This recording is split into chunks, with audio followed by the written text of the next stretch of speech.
Hello, and today we are going to be reading from Uncle Arthur's Bedtime Stories, Volume 1, page 63, Curious Katie. Little Katie Newman was very much like the same as other little girls of her age, just about as tall, just about as broad, and just about as pretty.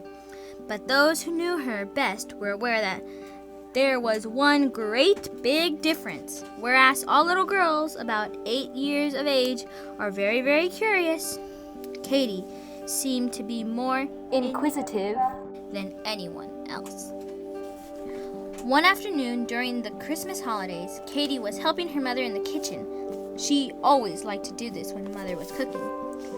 This particular afternoon, Katie seemed more curious than ever. She wanted to look first into one dish, then into another. Every now and then, she would put her fingers into the mixtures Mother was making just to see what they tasted like. At last, Mother became tired of Katie's mischief and sent her out with a message to one of the nearby stores. With Katie out of the way, Mother soon got through her work. When she had done her cooking, she thought she would prepare something nice as a special treat for Katie, as two of her little girlfriends were coming to have supper with her that evening. Taking one of the small sponge cakes she had just made, she cut it in two, put some strawberry jam inside, and then poured it over a custard she had made in the morning. Then she put some pieces of banana and one or two bright red cherries on top. When finished, it really did look very nice indeed, so that it might be a pleasant surprise at supper time. Mother placed the dish in one of the kitchen cupboards out of sight. After a while, Katie returned, still curious as ever. She wanted to know what Mother had been making while she had been away. Then she peered into the oven to see if anything was still cooking. As the oven was empty, she guessed that most of the things would be in one of the cupboards. She was just trotting across to the cupboard when the surprise had been put when Mother called to her. "Katie, you are not to open that cupboard, but I want to see what you've made. You must not open it," said Mother firmly. Katie reluctantly turned away. Her curiosity increased tenfold.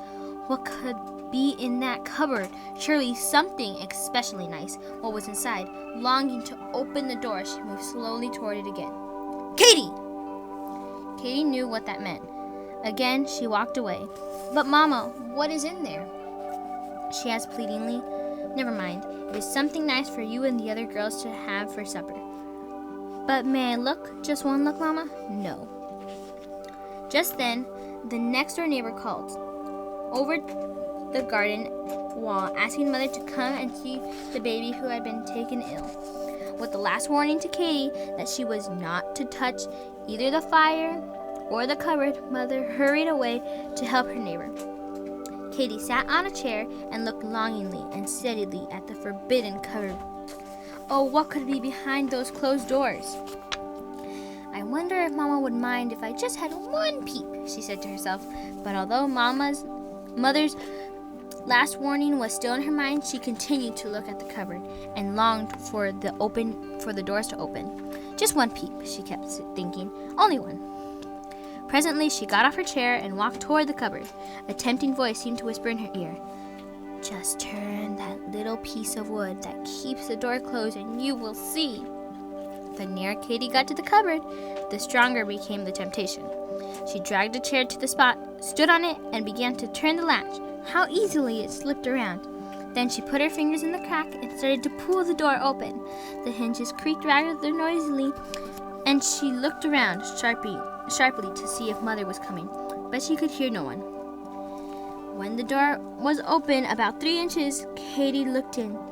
Ah, there it was, on the bottom shelf, right in front. How beautiful it looked. She opened the door a little wider.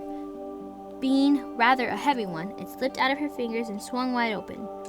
Intent on the pretty dish, Katie bent forward to smell it. It must taste nice, she thought, and stretching out a little hand, she touched it. What lovely custard! She had another taste. Just then, a slight noise close at hand caused her to turn around suddenly. She could not see anything that might have caused the noise, but she felt sure that something had touched her dress. Frightened, she hurried, closed the door, latched it, and sat down again. Hardly had she done so when Mother returned. Katie tried to look as innocent as possible, and Mother did not suspect that anything was wrong. Together they cleaned up the kitchen and washed the dishes. When it was done, Katie brought out her supper things and arranged them on the table ready for her two little friends. It was almost 5 o'clock, and the other kids would soon be in. Would you like to see what is in the cupboard now, Katie? Asked her mother. Yes, please, said Katie, rather sheepishly, and looking very uncomfortable. Mother wondered what was the matter, but said nothing. Well, dear, you may open the cupboard if you like, as the others will soon be here. Katie walked across the room, and just as she had done a little earlier in the afternoon, turned the latch to open the cupboard door. As she did so, she uttered a cry of dismay. Mama, there's nothing here. What? Exclaimed Mama. Mother ran across the room and looked in. It was true. Where she had put the pretty custard sponge cake earlier in the afternoon, there was nothing but an unsightly mess at the bottom of the glass dish. Katie, have you touched this?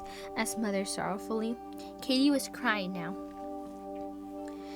No, yes, well, I didn't eat it. I didn't really, but I did look in. Oh, what has happened? Sobbed Katie.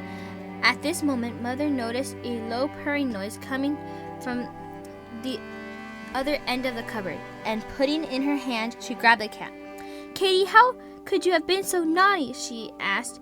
But I didn't put the cat in. It must have jumped in by itself when I opened the door before. Oh dear, sighed Katie. It might not be wise or pleasant to describe all that happened during the next few minutes. Suffice to say that Kitty received a good slapping.